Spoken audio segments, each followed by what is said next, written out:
오늘 우리에게 주신 하나님 말씀은 누가복음 17장 5절과 6절 말씀입니다. 오늘 우리에게 주신 하나님 말씀은 누가복음 17장 5절과 6절 말씀입니다. 읽겠습니다. 사도들이 주께 여짜오되 우리에게 믿음을 더하소서 하니 주께서 이르시되 너희에게 겨자씨 하나할 만한 믿음이 있었더라면 이 뽕나무더러 뿌리가 뽑혀 바다에 심기어라 하였을 것이요 그것이 너희에게 순종하였으리라. 이는 하나님 말씀입니다. 지난주 우리가 함께 나눈 누가복음 17장 1절로 4절 말씀에서 예수님께서는 제자들에게 다른 사람들을 실족하게 하지 말라는 말씀과 함께 또 죄를 범하고 회개하는 형제는 7번이라도 용서하고 사랑으로 품으라고 말씀하셨습니다. 즉 성도 간에는 서로 용서와 사랑하는 마음을 가져야 한다는 말씀으로 수평적 관계 속에 있는 성도 간의 관심과 포용, 사랑이 더욱 세심하고 돈독해야 함을 촉구하고 계십니다. 이 말씀을 들은 제자들은 자신들의 믿음의 능력으로는 도저히 감당할 수 없다고 느꼈습니다. 그래서 이렇게 간청합니다. 주여 우리에게 믿음을 더하소서.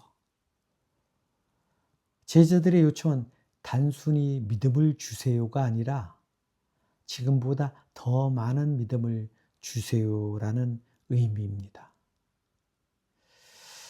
예수님은 이들의 요청에 대해 무엇이라고 답하셨습니까? 예수님께서는 제자들에게 겨자씨만한 믿음이 있다면 그보다 더한 놀라운 일을 행할 수 있을 것이라고 말씀하십니다. 믿음은 양의 문제가 아니라 진정성, 생명력, 방향성의 문제임을 가르쳐 주십니다. 그래서 첫 번째 메시지는 제자들의 요청, 믿음을 더하소서입니다. 제자들은 죄를 범한 형제를 용서와 사랑으로 품으라고 하시는 예수님의 명령을, 말씀을 실천하기 어렵다고 생각하였습니다. 그 이유는 자신들의 믿음이 예수님의 명령을, 말씀을 실천하기에는 부족하다고 생각했기 때문입니다. 그래서 믿음을 더하여 달라고 예수님께 요청합니다. 제자들이 믿음을 더하여 달라는 표현 속에는 자신들에게 믿음이 있다는 것을 전제로 하는 것입니다. 제자들은 자신들이 믿음은 있지만 범죄한 형제 자매를 용서할 만한 믿음에는 부족하다고 생각한 것이었습니다. 그들의 착각은 믿음을 양적인 개념으로 이해한 데 있습니다. 믿음이 많으면 순종할 수 있고 믿음이 작으면 불가능하다는 것이었습니다. 그래서 제자들에게 있어 뽕나무 뿌리가 뽑혀 바다에 심기는 것도 자신들의 믿음으로는 불가능한 것이었습니다. 어떻게 믿음이 그런 놀라운 결과를 낳는다고 말씀하셨는지, 형제 자매를 용서하고 사랑하지도 못하는데, 그래서 이해하지 못하는 것이었습니다. 여러분, 제자들은 예수님을 따르는 동안에 상식으로는 이해할 수 없는 예수님의 놀라운 이적을 직접 보았습니다. 베드로가 그물이 찢어지려고 할 정도로 고기를 잡게 하신 일, 나인성 과부의 죽은 아들을 살리신 일, 떡 5개와 물고기 2마리로 남자만 5,000명이 넘는 사람들이 배불리 먹고도 12광주리를 남기게 하신 오병이어의 사건, 18회 동안 18년 동안 허리가 굽어 있었던 여인을 고치신 일, 수종병 든 사람을 고치신 일 등등 예수님께서 이렇게 많은 이적을 제자들 앞에서 행하심으로 그래서 제자들이 직접 보았음에도 불구하고 여전히 제자들의 믿음은 명령의 말씀에 순종하는 것이 아니라 불가능하다고 말합니다. 그래서 믿음을 더하여 달라고 요청하는 것입니다. 제자들의 이 같은 요청은 믿음의 본질이 무엇인지를 성도인 우리에게 깊이 묵상하게 하는 중요한 신앙적 메시지임을 발견하게 됩니다. 그래서 오늘 우리는 제자들의 관점에서, 아니, 이적을 보고 경험한 제자들의 믿음의 상태에서 믿음의 본질이 무엇인지 해석한 네 가지 관점을 살펴보고 오늘 우리의 믿음에 적용을 하고자 합니다. 그래서 두 번째 메시지는 제자들의 관점에서 본 믿음의 본질입니다. 그 첫 번째는 기적은 믿음의 원인이 아니라 결과의 증거라는 것입니다. 예수님께서 행하신 수많은 이적은 믿음을 만들어내는 도구, 즉 믿음을 만들어내는 원인이 아니라 이미 믿음이 있는 자에게 확증을 주는 결과, 증거, 즉 표적이었습니다. 그러나 제자들은 자신들의 눈으로 그 표적을 보았지만 그 표적이 가리키는 실체, 즉 예수님의 신적 권위, 하나님으로서의 권위와 메시아적 사명, 구원자로서의 사명을 온전히 이해하지 못했던 것입니다. 요한복음 4장 48절에 너희는 표적과 기사를 보지 못하면 도무지 믿지 아니하리라는 말씀처럼 제자들은 기적을 사건으로만 보았고 하나님으로서의 신적 권위와 인류를 구원하러 오신 구원자적 메시아로서의 계시, 여기서 계시는 사전적 의미로 초월적 존재에 의해 어떠한 지혜, 지식을 깨우쳐 보인다는 뜻을 말합니다. 즉 예수님께서 진리로 가르치시는 것을 받아들이지 못한 것이었습니다. 두 번째는 제자들의 믿음은 관계가 아니라 관찰의 수준이었습니다. 제자들은 예수님을 따라다니며 예수님의 사역을 관찰은 했지만 그분 안에 자신들의 존재를 온전히 의탁하는, 온전히 믿고 의지하는 관계적 신뢰에는 이르지 못한 것입니다. 즉 예수님을 전적으로 믿고 따르는 전적인 신뢰관계의 믿음이 아니었다는 것입니다. 마태복음 8장 26절에 어찌하여 무서워하느냐 믿음이 작은 자들아 하시고 곧 일어나사 바람과 바다를 꾸짖으시니 아주 잔잔하게 되거늘. 예수님께서 제자들을 꾸짖으신 것은 단순히 그들의 감정적인 공포나 두려움, 위기의식 때문이 아니라 그들 속에 잠재한 불신앙과 환경과 상황, 광풍에 의해서 파도가 너울대고 그 두려움에 의존한 두려움으로 인한 미숙한 신앙 상태 때문에 꾸짖으신 것입니다. 이 불완전한 믿음은 그들이 예수님의 관계를 확고히 하지 못한 데서, 즉 예수님에 대한 신뢰가 없었기 때문에 빚어진 필연적인 결과였습니다. 정녕 그들이 예수님을 신뢰하였다면 광풍과 파도는 물론 그들은 어떤 위험이나 죽음조차도 두려워하지 않았을 것입니다. 왜냐하면 예수께서는 그 모든 것을 초월하여 다스리시는 만유의 주인이시며 전능하신 하나님이시기 때문입니다. 따라서 제자들의 관찰자 수준의 믿음이 예수님을 신뢰하지 못하는 관계의 결핍이, 믿음의 결핍이 결국 두려움으로, 불순종으로 드러나게 된 것입니다. 마찬가지로 제자들도 예수님과의 관계의 결핍, 믿음의 결핍이 불순종으로, 말씀을 순종하지 않는 것으로 드러나게 됐다고 말씀하십니다. 세 번째, 믿음은 성장하는 생명입니다. 예수님께서 겨자씨만한 믿음을 말씀하신 이유는 믿음의 크기가 아니라 그 잠재적 생명력을 강조하기 위함입니다. 겨자씨는 작지만 심기우면 자라서 큰 나무처럼 되듯이 제자들의 믿음도 지금은 작고 연약하지만 성령 강림 이후에는 능력 있는 사도적 믿음으로 성장할 것임을 믿으셨기 때문입니다. 즉 예수님께서는 제자들의 믿음을 책망하시면서 동시에 기대하셨습니다.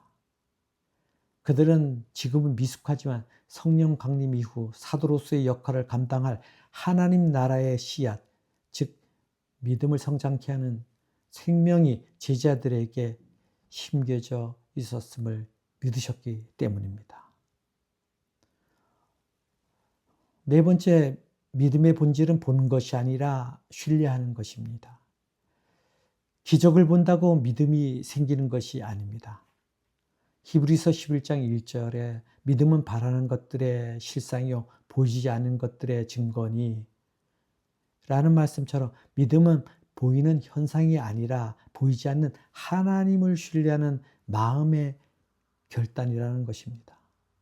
제자들은 예수님을 눈으로 보고도 예수님의 이적을 눈으로 보고도 여전히 예수님이 하시는 일을 깨닫지 못했습니다. 하나님이 하시는 일을 깨닫지 못했습니다. 그들의 시선은 기적에 머물렀고 예수님의 정체성인 십자가와 부활을 통한 구속의 역사는 이해하지 못한 상태였던 것입니다. 이와 같은 제자들에게 예수님께서 너희에게 겨자씨만한 믿음이 있었다면 이라고 하신 말씀은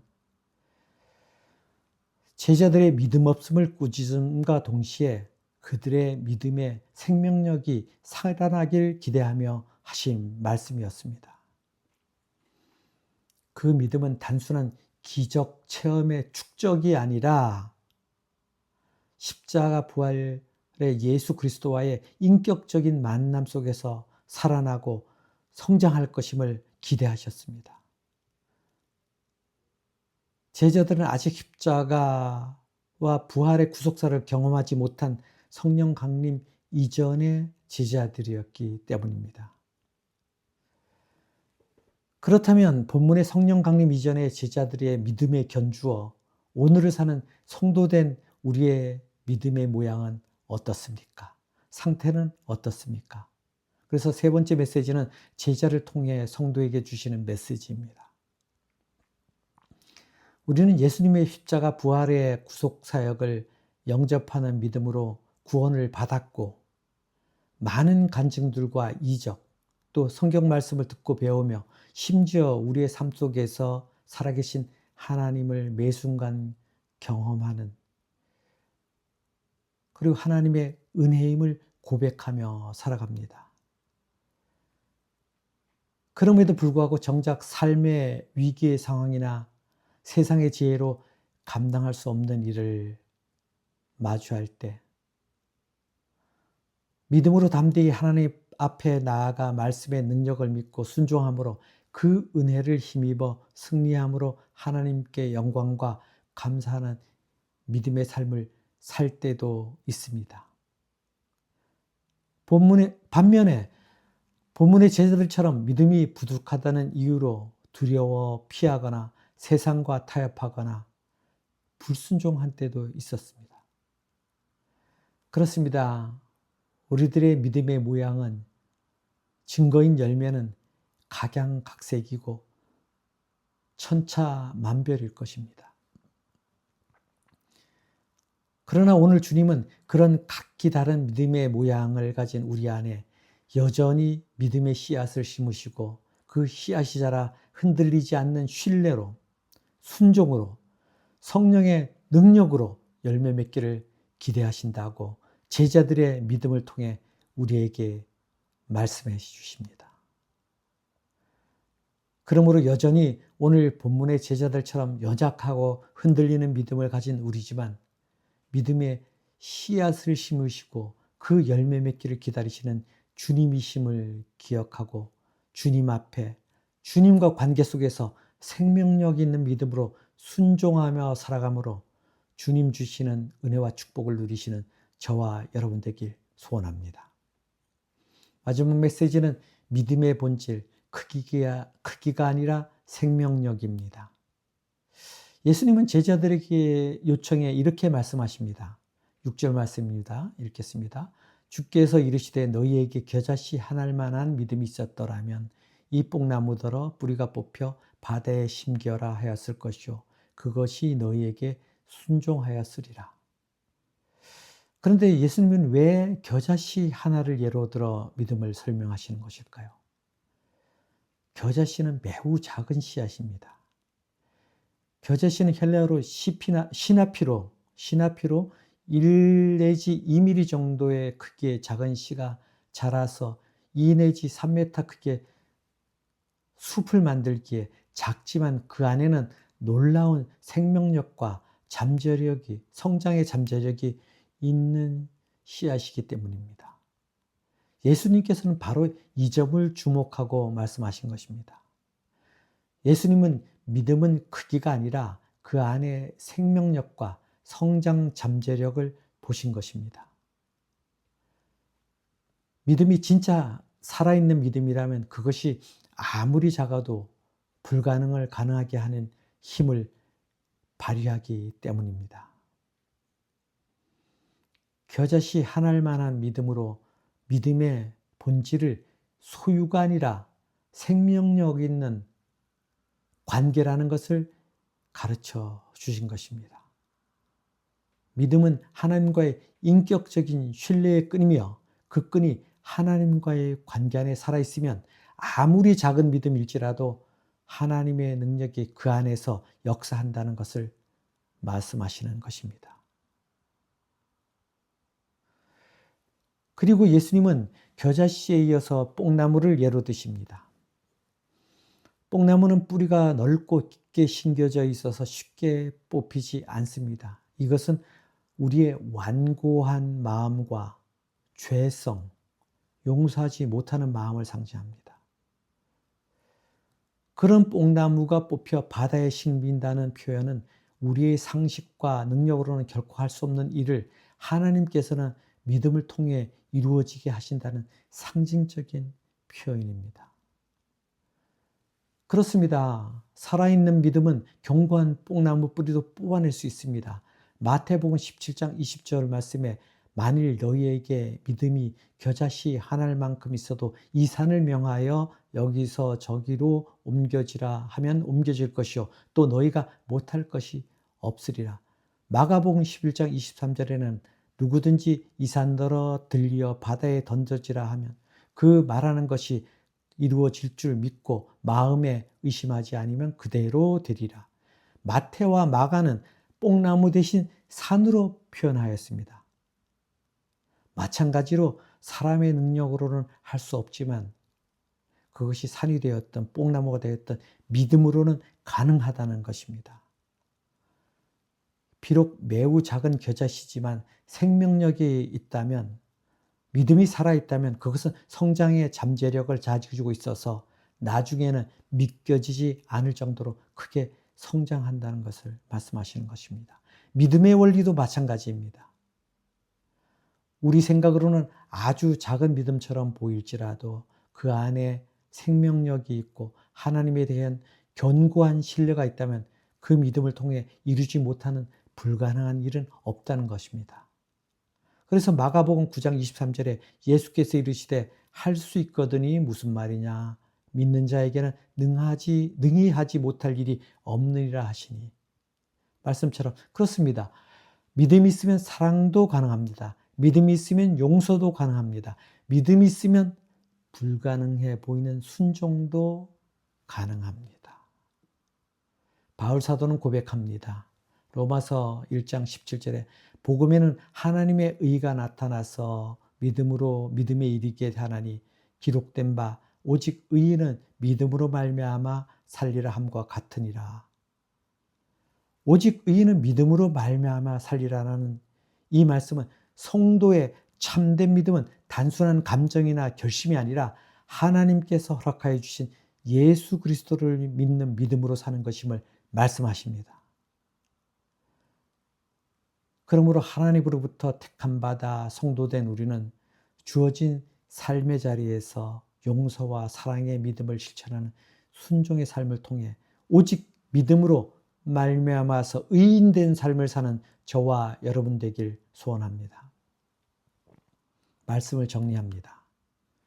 사랑하는 형제자매 여러분, 믿음은 많고 적음의 문제가 아니라 살아있느냐 죽어있느냐의 문제입니다. 하나님을 신뢰하는 살아있는 믿음은 비록 작을지라도 그 안에 하나님의 능력이 담겨져 있으면 능히 하지 못할 일이 없습니다. 겨자씨만한 믿음이라도 그 안에 하나님의 생명이 있다면 뽕나무가 뽑혀 그리고 산이 옮겨질 만큼 놀라운 역사가 일어납니다. 믿음이란 단순히 마음으로 믿는 것이 아니라 그 믿음이 우리의 순종으로 드러나는 것입니다. 겨자씨가 땅에 심겨져 자라듯 우리의 믿음도 말씀의 순종 속에서 자라나는 것입니다.